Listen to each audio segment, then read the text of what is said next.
The title of the talk is somewhat provocative. And for one or two sharp-eyed people in the room, you may be aware that the allegation that more damage is done by a sector than the blitz actually came from, I'm not quite sure who it came from. It was either Jeff Howell or Peter Ward or Graham Steele or somebody else that I've never met that has declared a hatred for me for reasons that I don't quite understand. But they once said that basically the preservation industry did more damage to the UK housing stock than the blitz. So I've stolen that. So I want to talk to you about retrofit. And Richard Fitton said this morning that his presentation wasn't full of terrible pictures of dramatically bad retrofit. Mine is completely full of them. The fact is that retrofit is important. Retrofit has to happen. But let's kind of have a think about what retrofit is, why we do it, what we're doing it for, and how we do it more effectively. Am I on the rappel mic or on this one? Can I go on this one? Okay, then I can walk about.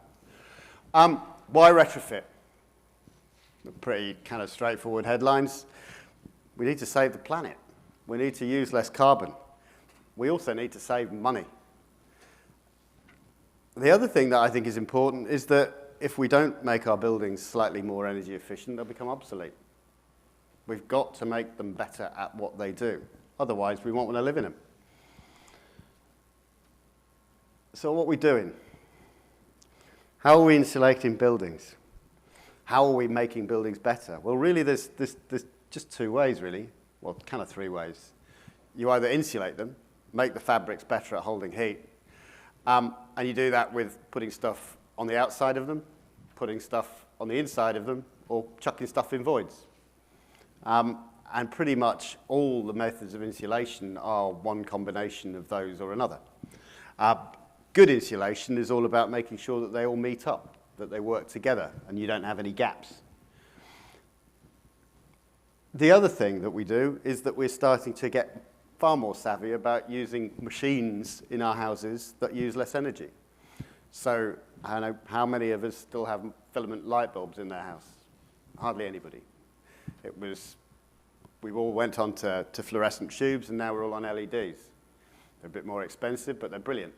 Use hardly anything. The issue of heat pumps is one that's slightly more complicated, because the idea is actually that the heat pumps are supposed to use less energy. But often we find that heat pumps are actually more expensive to run than a gas boiler. But what it is doing is, because electricity is far less carbon rich than it used to be, mains electricity, it means that actually we're decarbonising with using high heat pumps, but we're not saving much money at the moment. In fact, heat pumps can be more expensive. The other thing is microgeneration. And I've solar and wind. Microgeneration home wind is hardly an industry at all. But there's an awful lot of us that have got solar panels and some form of microgeneration. And actually, more and more, we're also putting some storage systems in as well. So, I bet there's one or two people in the room that have got Tesla walls, for example. Bet you've got one. You haven't got one yet. Who's got a Tesla wall? They're bloody brilliant, aren't they? I haven't got one, but yeah, absolutely fantastic piece of technology. So how does insulation work? Again, this is kind of, route one for dummies, but bear with me. You basically try and stop heat transfer. So heat transfers through conduction, infiltration, convection, and radiation in houses. Radiation, not so much through I can't even say it. I won't even try. But the fact is that what we're trying to do is that we're trying to slow down or prevent heat loss, heat transfer through solids or through gaps around those solids. The majority of retrofit prevents conduction and infiltration. Basically, you insulate the outside of a building, you slow and trap the heat that's going through it, or you prevent it getting in through the gaps, through the cracks. Dead straightforward. What goes wrong? Well, Richard mentioned it this morning. What goes wrong is water. Because when we do what we're doing to slow the transfer of that moisture, of that air through the building, we're also slowing the transfer of moisture as well. And it's hanging around. And if we get it wrong, and we create systems where water is allowed to build up, then we get all sorts of problems. Lots and lots and lots and lots of problems. So how are we doing that? The three main areas, I think, are that increase in relative humidity inside buildings, the increase of moisture loadings inside the occupied space. We're also creating lots of new horizontal planes when we do external wall insulation, unless it's well designed. So we've got lots of photographs as we work through. But we're making the outside of the building very different. And if we're not very careful, what we're doing is we're reducing the ability of that building to shed water quickly and effectively and efficiently. And we're catching it. The other thing that happens is the introduction of these materials often changes the equilibrium moisture contents of the building in ways that we don't really understand. One of those is the PU foam stuff, of course. And we could argue that polyurethane foam is just the wrong product, for example. Well, I had a meeting yesterday, and despite everybody else's protestations, my view is polyurethane foam is not a bad product. It's just been really badly sold. It's just in the wrong place. As a material, it's highly efficient as an insulator. And it's actually really quite a cool thing to use in the right spot. But unfortunately, squirt it on the underside of your tiled roof, and you're likely to get a problem. So we have lots of issues with the wrong product. One of the questions is, how do we spot the ones that are bad, and how do we spot the ones that aren't? How do we understand risk? And that's actually a challenge that we've just taken on. And in the next few months, you may well see some work coming out of the PCA and the RPSA about how we start to think about inspection protocols for buildings with PU foam. We've promised DLAP will do it. Whether we can do it or not, I don't know, but we'll try. We've also got an issue often in the wrong location. And this is one of the things that have really kind of been a problem for the cavity wall insulation industry in the past, is the premise of cavity wall insulation being wrong is just nonsense. It's probably one of the most successful forms of retrofit insulation. It's been installed for donkey's years and extremely successfully. Where it all kind of went wrong is actually forgetting that we've got a big issue with wind-driven rain in the UK. And we've also got to think about the performance of the external fabrics. If the stuff gets wet, it's really problematic. When it's kept dry, it's brilliant. Absolutely fantastic. The other thing you can't really see in that photograph at the bottom is there's a cavity wall tie in there. And actually, insulation can and does accelerate cavity wall tie corrosion only if it recycles water or it doesn't allow the water out. The one thing that we've said for years, though, and it's not just cavity wall insulation, it's all forms of retrofit insulation, it fundamentally changes the building. It fundamentally changes the way the building performs. So the presence of retrofit, the presence of insulation, whatever it might be, should always be a consideration in any damp investigation. You should always understand what it is, how it's working, how it operates.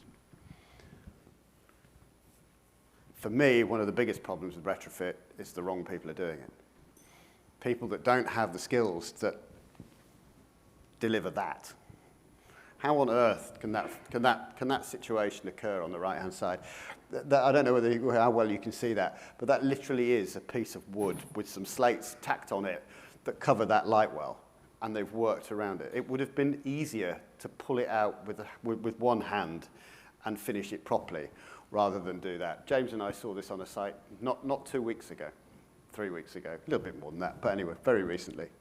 And the house on the bottom right, that's a detail on a house in Wales. Now, we look at that and kind of cringe and go, well, that's going to fail. Well, of course it's going to bloody fail. But why didn't the technician that was asked to do that, or that created that, understand that? And just having some understanding in that process of the risks that are being created in those designs and those installs is just fundamental to the success of a project. Everybody needs to understand the implications of what they're doing. We talked about heritage and character and significance and all of that kind of stuff. The house in the photograph there is, again, in South Wales. It's the end of a terrace of beautiful Welsh stone houses, and that happened to it. Now, there's an awful lot more going on that's wrong with this building, but just the fact that they've taken what was a beautiful cottage in a beautiful spot and stuck that stuff on the outside in that way just kind of smacks of vandalism to me. And I don't think this is sustainable. I think we've got to be smarter than this. If we want really mass adoption of retrofit, we've got to stop doing it, because people will not suck this up. Even if it's well funded and even if they don't have to pay for it, that's not going to happen. We've also got, I think, a job to do to educate the public. Now, we have that significant change to the building associated with retrofit. Does the client, does the owner understand what they've got? Do they understand how to live with it, how to maintain it, how to change their lifestyles to ensure that they don't have problems? Ventilation is an absolute must. Thinking about ventilation and air exchange post-retrofit or during the retrofit process is an absolute must. But as Paul said, all ventilation systems need maintenance. When you have a PIV unit in a loft that actually can't blow air through the dust that's in the filter, that's never, ever been serviced, probably from the day it went in. It probably didn't work from 18 months after its install. And it's still there, and apparently they're supposed to be relying on that to deliver fresh, clean, breathable air. It can't be right. The other thing that we have to understand, both as an industry and that clients need to understand, is the presence of retrofit always makes resolving a damp issue, a moisture ingress issue, more difficult, because you've got to remove the insulation often to allow the building to dry. It's very, very seldom that if you get a water penetration problem, or you get a problem with the cavity wall insulation, or even an internal wall problem where you've got decay occurring in joists or lintels behind an internal wall insulation system, that you won't have to remove that insulation and replace it, and probably replace it in a way that was better than it was when you took it off. So additional costs and additional skills are going to have to come in, even from our point of view, with understanding not only how to inspect, but also how to repair when water does get into the back of these systems. Now, one of the questions, I had a question this morning from you, David, about that was not necessarily related to this, but the question was, buildings used to allow air exchange freely through rattly windows and up chimneys and all that kind of stuff. We're also being told that we have to now insulate ourselves to death, but we also have to put in lots of ventilation systems to accommodate the reduction in airflow through infiltration. So are we negating some of the energy gains by ventilating with mechanical means? Absolutely. And the answer to your question is, it's a real question. Nobody really has the answer. And there is a battle between part L and part F of the building regulations. One says insulate, one says ventilate. They work against each other. Sorry? That's a question. Yeah. What if we set a level of relative humidity that was a target that could be balanced against the temperature? So actually publish an RH that is an ideal RH to be trying to, you can balance the temperature and insulation to match that RH. Did anybody hear that? Did you hear that? Rather than set a standard for airflow, set a standard for relative humidity in an occupied space. Good luck with that.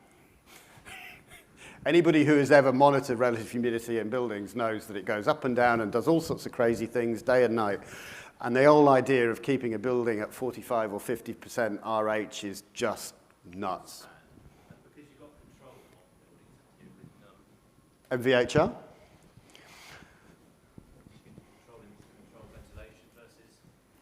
Yeah, and sorry, so we're talking about the control, the juxtaposition between the two. The ideal is the use of a MVHR unit, mechanical ventilation with heat recovery.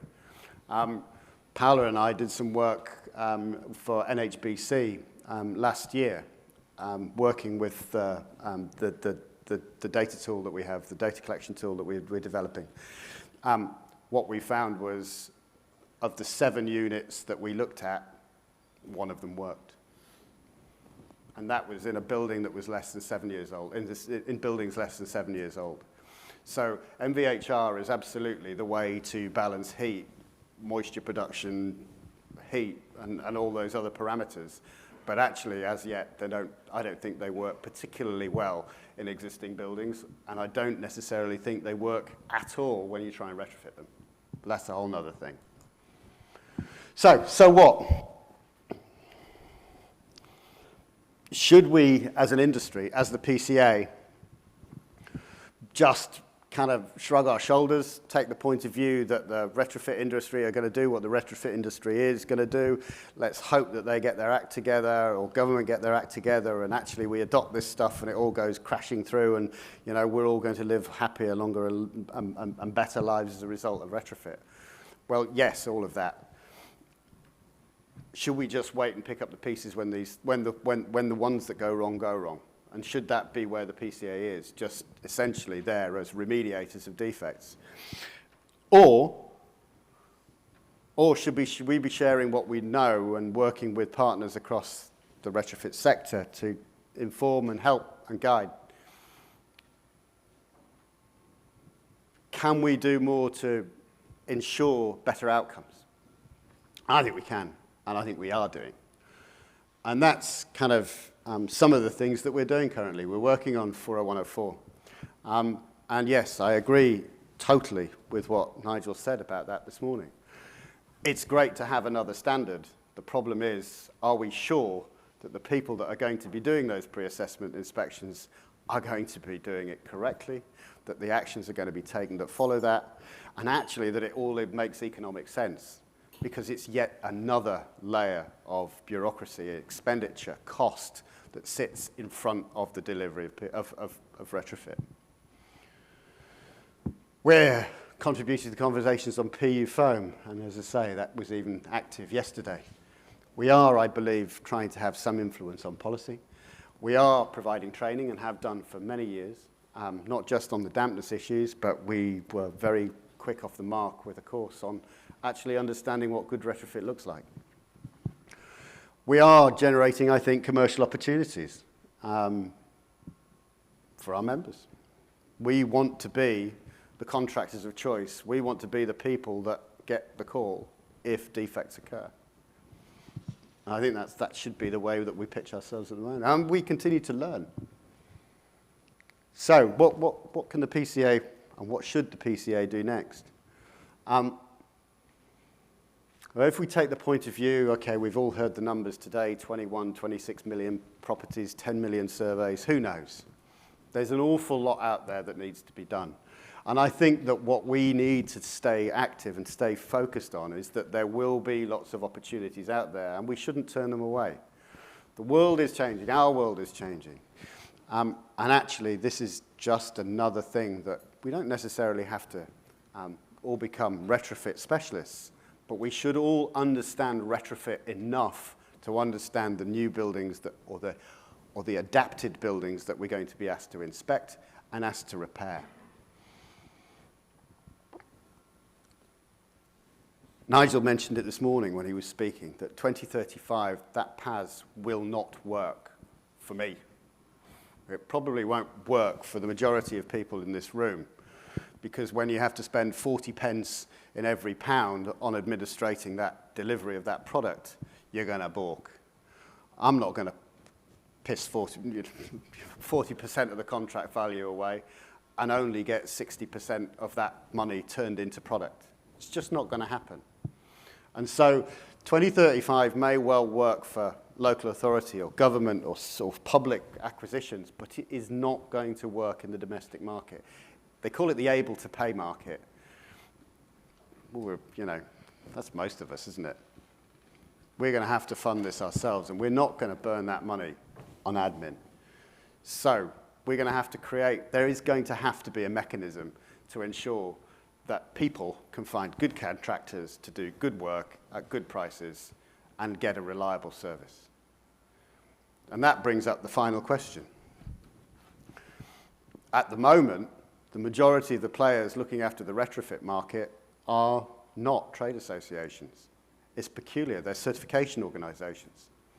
Certification organizations operate in a specific way, in a way to regulate or to keep people kind of working to the same standard and badging them, saying that we approve their work or we approve they are. They are, what they say they are. They're certification organizations.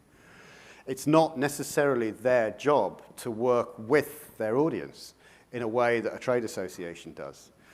And one of the big questions that I'm kind of wrestling with at the moment, and we've discussed it at board level at the PCA, is there a place in retrofit for somebody that looks like us? And that's a kind of a question that I think needs to be answered and needs to be answered quite quickly. Can we bring the values and the process and the way that PCA operates into the retrofit market and deliver something of value not only to the people that want to pay us a subscription, but also to the consumers that want good contractors at reliable prices doing good work with an assurance that actually there's some chance, if it goes wrong, that those contractors will come back and fix it. Just a question. Watch this space. Any questions?